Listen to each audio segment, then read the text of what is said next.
Estamos iniciando Sob Outro Olhar. Eu sou Norma Soeli Guimarães. Enviem mensagens, façam perguntas. Gente, hoje é o penúltimo dia do Setembro Amarelo. Setembro Amarelo é um mês que a gente fala sobre um tema que é delicado, que é tabu em muitas situações, mas que precisa ser falado de forma responsável.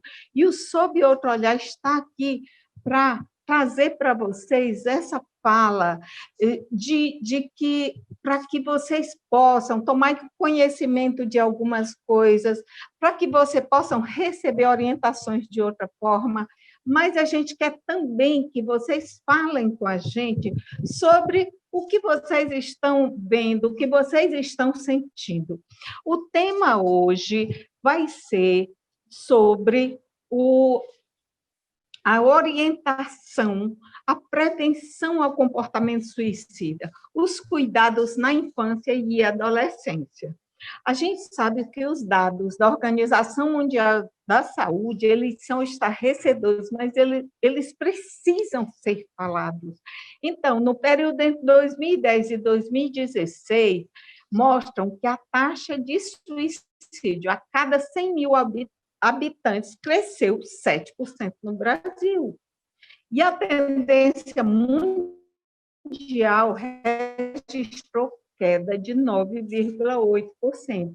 Então, a gente precisa falar, a gente precisa prevenir as crianças e adolescentes perceber o que estão sentindo, estar junto, não só cobrando, não só minimizando o que eles estão sentindo, mas estar junto, compreendendo e conversando com eles.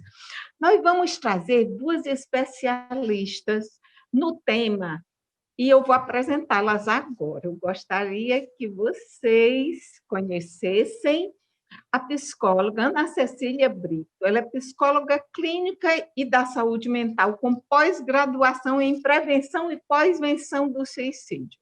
Ana Cecília atende no Centro de Atenção Psicossocial Infanto-Juvenil Estadual, CAPSI. Boa noite, Ana Cecília, seja bem-vinda. Queria agradecer, mais uma vez a Norma por dar a oportunidade para a gente trazer, as questões de infância e adolescência que são tão pertinentes e principalmente agora na pandemia, Que aí, infelizmente, agora a gente está no modo mais virtual, mas a gente está encerrando aí, o mês de prevenção, mas acredito que a gente precisa falar o ano inteiro, sobre as temáticas e principalmente sobre o que perpassa sobre as crianças e adolescentes que no futuro, vão ser adultos. Nós vamos conversar com a Isabel Érica Cronenberger, que é assistente social no CAPS Infanto Juvenil Municipal, é mestre e doutora em políticas públicas. Boa noite, Isabel Érica, também seja bem-vinda ao Sob Outro Olhar. Nós que fazemos o CAPSI nos sentimos honrados de estar nesse momento dialogando sobre temática que para nós é tão cara, o cuidado da criança e do adolescente. A gente quer conversar com vocês sobre o trabalho de vocês, que a gente tem taxas mundiais, taxas locais, taxas de várias formas, mas, assim, vocês que atendem no CAPS, vocês percebem quando uma criança chega, ou chegam muitas crianças nessa situação, ou de ideação suicida, ou que tenha tentado o suicídio, criança e adolescente, falem sobre isso. Pode começar pela Ana Cecília e depois pela Isabel. Sim. Primeiramente, a gente precisa entender o que é o comportamento suicida. Então, ele vai passar pela questão da ideação, que são os pensamentos suicidas, a tentativa, que vai ser o ato, e a própria questão do suicídio, do suicídio completo. Então, a gente percebe que existem alguns fatores que vão ser preponderantes para a questão do comportamento suicida ele iniciar. Primeiramente, uma educação rígida, sem muito diálogo, sem muito afeto, abuso físico, sexual, negligência familiar, né? Se percebe também a questão do bullying ou cyberbullying, que essa criança e esse adolescente podem ter sofrido, né? Esses são a maioria dos fatores, né, que chegam na instituição para a gente, né? A gente também percebe a questão de transtornos mentais, né, que muitas vezes já estão instalados quando esse paciente infanto-juvenil chega, né, como, por exemplo, depressão, o TDAH, e alguns deles, inclusive, trazem nas suas falas, né, uma questão de sentimento de menos-valia, né, também a gente percebe a fala mesmo, eu acho que eu sou um peso, né, eu acho que reclamam muito de mim, e já aconteceu mesmo de alguns falarem que queriam mesmo morrer, que tudo era muito difícil. A gente percebe também histórico familiar, né, de transtorno mental, de uso de drogas, de conflitos, perdas e separações, né? Também acontece muito ter o comportamento suicida associado, né? A própria questão de depressão, né? Uma ansiedade que já vem, às vezes, da infância, que não é bem, né, trabalhada. Então, a realidade que é posta, né, primeiro a gente precisa descortinar, né, essa temática. Para nós que trabalhamos em CAPS, nós trabalhamos essa temática o ano inteiro. Então, no mês de setembro, que é alusivo, nós discutimos, apontamos, mas essa é uma temática muito presente em nosso processo de trabalho. Para vocês terem uma ideia, hoje, o suicídio é a segunda maior causa-morte. A Organização Mundial de Saúde fez um alerta de uma defesa global, né, colocando que ações preventivas devam acontecer para quê? Para a prevenção ao suicídio. Isso com máxima prioridade. Mas o que chama a atenção, as estatísticas, os dados, né, mais recentes, é a proximidade dessa questão do suicídio, né, da ideação, e como a Ana já explicou, como é que ela se divide, do comportamento suicida, à população infanto-juvenil. E aí vem para a gente, né, um questionamento, nossa, né, porque o advento da morte já é por si só muito dolorido, né? Ele impacta emocionalmente em todos nós, na família, nos profissionais, né? E aí, quando isso repercute no seio, né, em face de uma criança ou adolescente, o questionamento que vem é: nossa, uma criança, um adolescente decidindo não ter mais essa vida, o que aconteceu? Né? Como atentar contra a própria morte? O que tem acometido? O que tem acontecido, né, para esse desejo de morrer? Então, é preciso que a gente revele alguns elementos que nós temos recebido nos nossos CAPs, né, nos nossos serviços, que podem, né, e isso são evidências científicas, que podem impulsionar, né, a esse comportamento. Por isso que aqui eu faço um chamamento que a gente tenha esse debate de forma muito permanente, cumprindo um imperativo global da Organização Mundial de Saúde quanto à prevenção do suicídio, né? Então, algumas questões já vêm se apresentando, e o que a gente chamado fatores de risco, que é a impulsividade, que é o isolamento social, jogos de asfixia, né? O cyberbullying, que a Ana já colocou, mas desentendimentos, rendimentos escolares, histórico familiar, depressão. E aí, quando eu falo de família, Norma, eu queria pedir rapidamente uma complementação. A gente precisa atentar bem para esse olhar que a gente se desdobra à família. Muitas vezes se culpabiliza a estrutura, o funcionamento familiar, mas muitas vezes nós estamos muito mais culpabilizando a família do que levando elementos protetivos para compreender essa dinâmica, para a gente poder intervir. Então, Alguns elementos, como eu já apontava agora há pouco, como imagem corporal, né, como o próprio bullying, né, como desentendimentos afetivos com os colegas, né, muitas vezes levam a esse comportamento que até agora a Ana apontou. Então, o que é que nós em CAPS, nós em serviços, né, de saúde mental, você que é profissional que nos assiste, qual é a saída? O que que nós podemos fazer diante de um cenário tão grande como esse, né? Um cenário que é global, um cenário que é a segunda maior causa-morte, né? Então, a gente precisa realmente se preocupar. O que que nós podemos fazer? Tentar ter uma compreensão mais ampla é fundamental. 2 elementos em estudos recentes, né?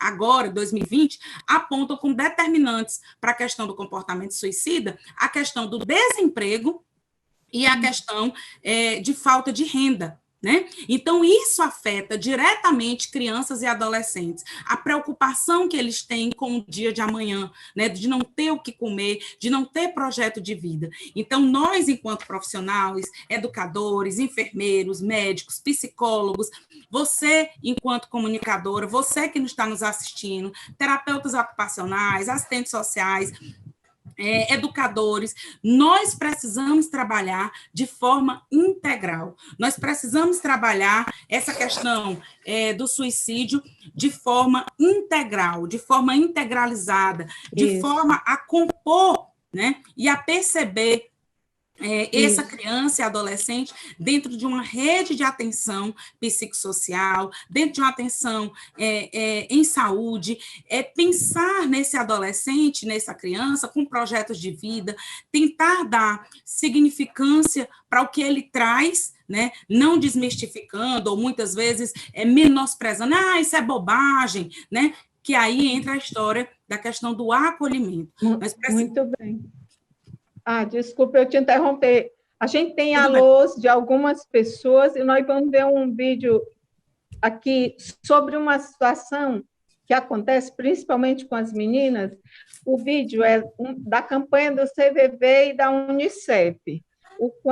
No quadro Olhar que quase ninguém vê. O Victor está preparando o vídeo. O alô é da Gabriela Silva, Lucas Catarino, Laís Maiara, Mônica Carvalho, Ana Letícia, Tatiana Carvalho, Érica, ela disse, Érica maravilhosa, Rosário Bezerra, consegui acessar. Então, vamos lá, Victor, pode colocar o vídeo.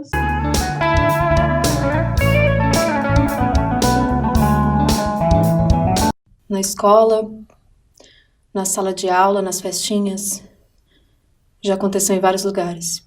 Um assobio, uma risadinha, uma mão boba na aula de educação física no intervalo. Parecia que não tinha nada a ver, que era coisa da minha cabeça, mas aquilo foi mexendo comigo. Eu tinha vergonha. Eu não conseguia contar pra ninguém. Eu cheguei a pensar em acabar com tudo. Eu pensei em me matar. Mas o bom é que nessas horas a gente descobre quem é amigo de verdade. A minha amiga começou a sacar o que estava rolando e me deu uns toques. Ela me fez perceber que a vida tem valor e que quem estava errado era aquela galera que estava fazendo aquilo comigo. Eu pedi ajuda na escola, conversei com os meus pais. E hoje a vida é outra. É minha vida, minhas regras. Bem, as causas são multifatoriais, vocês já falaram bastante, e por isso se torna também muito delicado, mas é importante que a gente fale nessas causas externas, que elas vão provocar uma depressão e que elas vão provocar uma situação, como a moça disse no vídeo, que ela se encontrou sem saída. Vamos falar sobre isso em relação a essas causas externas, se elas têm, piorado, se elas causam mais essa situação. Eu posso falar primeiramente? Sim. Pode ser eu? Sim. Como foi visto, né, aí no vídeo, é colocado a questão do abuso sexual e do bullying, né? E aí são causas externas, né? que acontecem para além da depressão, para além, né, dessa pessoa que está em sofrimento. Né? Também a gente tem que observar a questão familiar, né?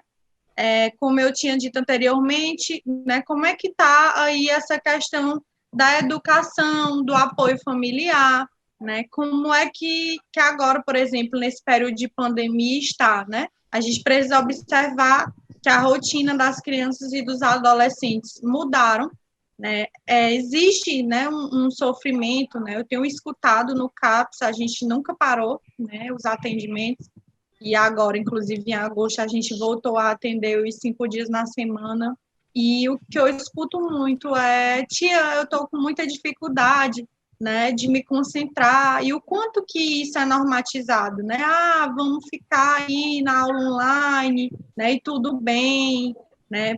Que a gente possa observar, né, as alterações de humor, né? Há quanto tempo está acontecendo, né? Como é essa tristeza, como é que essa raiva está, né? Como é que esse estresse, né, dessa aula online, dessa falta de rotina, está afetando emocionalmente essas crianças, esses adolescentes. Né? Também observar, né, que é natural, né, que eles fiquem com maior oscilação, né, de humor, mas é como eu disse, a gente não pode normatizar e nem patologizar. Né? A gente precisa ter um olhar cuidadoso e entender que, chegados a certo ponto, essa criança, esse adolescente precisa de ajuda profissional. Né? Existe um tabu muito grande ainda na saúde mental, né? Mas a gente precisa observar isso, né? Precisa entender também, né, a questão de alterações, né, de sono e de alimentação, né, ou para mais ou para menos. Isso pode ser um indicativo de sofrimento mental, que essa criança, esse adolescente, às vezes está indicando que está precisando de ajuda profissional. Isabel. Oi. Oi? Essa parte, o seu trabalho, inclusive o trabalho no CAPS, que eu conheço, que a gente tem feito antes da pandemia, eu e agora a gente fazemos sessões de biodança lá. Vocês trabalham também com as terapias integrativas. Fale como é isso. O atendimento individualizado, eu trabalho com as famílias, pode falar. Então, no CAPS, nós trabalhamos tanto o atendimento individual, né, como os atendimentos em grupo. E dentro dos atendimentos em grupo, nós procuramos, inclusive, articular a realização de algumas atividades integrativas em saúde, como é o caso da biodança, que a gente fez aí com parceria com a Norma Sueli Guimarães e com a Gorete, onde são feitas, né, atividades que entrelaçam o cuidado em saúde mental com alguma prática, né, que se repercute, como no caso da biodança. Mas eu queria retomar um ponto que a Ana traz, que é muito importante, que são os sinais. Né? Nós apontamos os fatores de risco, mas existem os sinais também que muitas vezes essa criança e esse adolescente está apresentando. Irritabilidade, ou isolamento, agressão, ou automutilação, ou agressão a terceiros, né? E muitas vezes, né, essas agressões, como você, né, perguntou, elas são de causas externas, né? Muitas vezes do próprio convívio daquela criança e daquele adolescente. Então, quando eu estava agora há pouco trazendo um pouco lá na minha fala, né, o que nós, enquanto profissionais, podemos fazer? Esse acolhimento, ele vai fazer toda a diferença. Essa escuta mais sensível, né, essa escuta que procura entender, sem julgamento, as dores que ele traz, né? Dores, muitas vezes, sociais, que foram aquelas que eu apontei, o desemprego, a falta de renda, a falta de alimentação, que repercute diretamente no comportamento e nas questões mentais que aquela criança e aquele adolescente traz. E muitas vezes isso, quando não é tratado, muitas vezes quando isso não é acolhido, quando isso não é conduzido por uma equipe multiprofissional, com psiquiatras, com psicólogos, terapeutas ocupacionais, isso pode repercutir, sabe, ao longo da vida, de todo o ciclo. Então, como é que a segunda causa a morte? Então, a nossa preocupação enquanto imperativo global, e eu volto aqui a destacar, é que a gente comece a tocar mais nesse assunto para proteger nossas crianças e adolescentes. Para vocês terem um dado, eu não sei se vocês sabem, mas certamente sim, nós temos uma política pública nacional de prevenção à automutilação e ao suicídio, que é a Lei 13.819, de 2019. Então, nós precisamos fazer valer o quê? A notificação compulsória, né? Nós, enquanto profissionais, porque é a partir da notificação que nós vamos ter o planejamento mais organizado sobre o que está acontecendo com as situações de violação autoprovocada, né? O próprio Conselho Tutelar precisa, né, fazer essas notificações para a gente poder ter um fluxo mais integrado de ações. Então, nós, enquanto profissionais, e por isso que eu reforço, o CAPSI, por exemplo, setembra o ano inteiro. Por que nós setembros o ano inteiro? Isso. Porque nós precisamos trazer, Norma, só para finalizar o raciocínio, né? Essa garantia desse cuidado de forma qualificada. E aí nós precisamos garantir o sigilo, né? O resguardo à identidade dessa criança e desse adolescente, porque muitas vezes ali é o primeiro lugar que ele se abre, né, para falar do que ele tem experienciado. Vamos ter que encerrar. Desculpa, eu tenho que interromper mesmo por causa do tempo do programa, muito pouco. Que só falta um minutinho.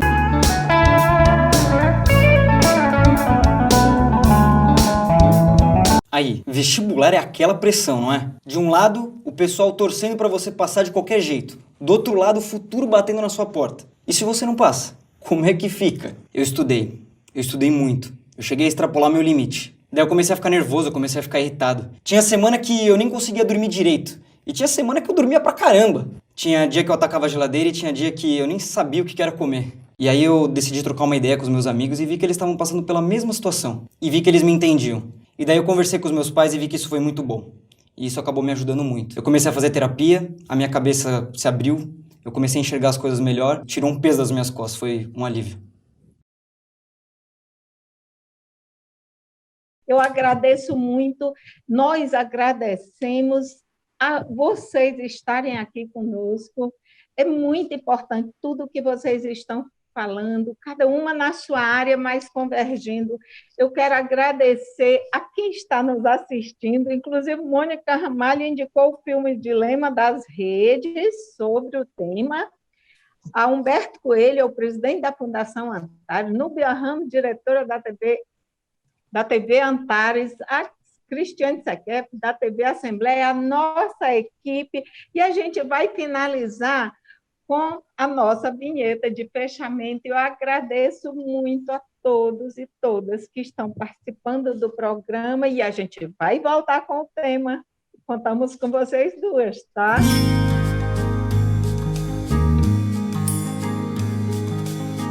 A moeda que eles usam, eu não sei negociar. Esses jogos de interesses que eu não sei como lidar. Fim de mundo de onde vim, lá ninguém pode supor que o destino dessa moça só dependa da seção do seu calor. Dialetos que se falam, não consigo compreender. Nesse escambo de favores, meus valores que é preciso refazer. As parábolas que eu vi como heranças ancestrais, isso é latim, é língua morta em desuso, não se aplica mais. Mãe, vê se explica pra eles tudo aquilo que você me ensinou. Mãe, vê se mostra pra eles que o simples fato de cantar já tem valor. Pra medir o meu caráter, minhas roupas vão contar. Unidade de medida esquisita, tão difícil de aceitar. Meia dúzia de palavras vão sem dó me definir. Minha espontaneidade pode até me destruir.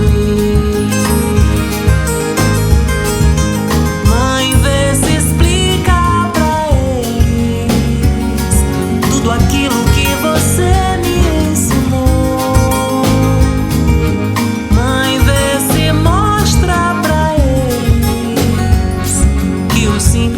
fato de cantar já tem valor. Mãe, vê se explica pra eles tudo aquilo que você me ensinou. Mãe, vê se mostra pra eles que o simples fato de cantar já tem valor.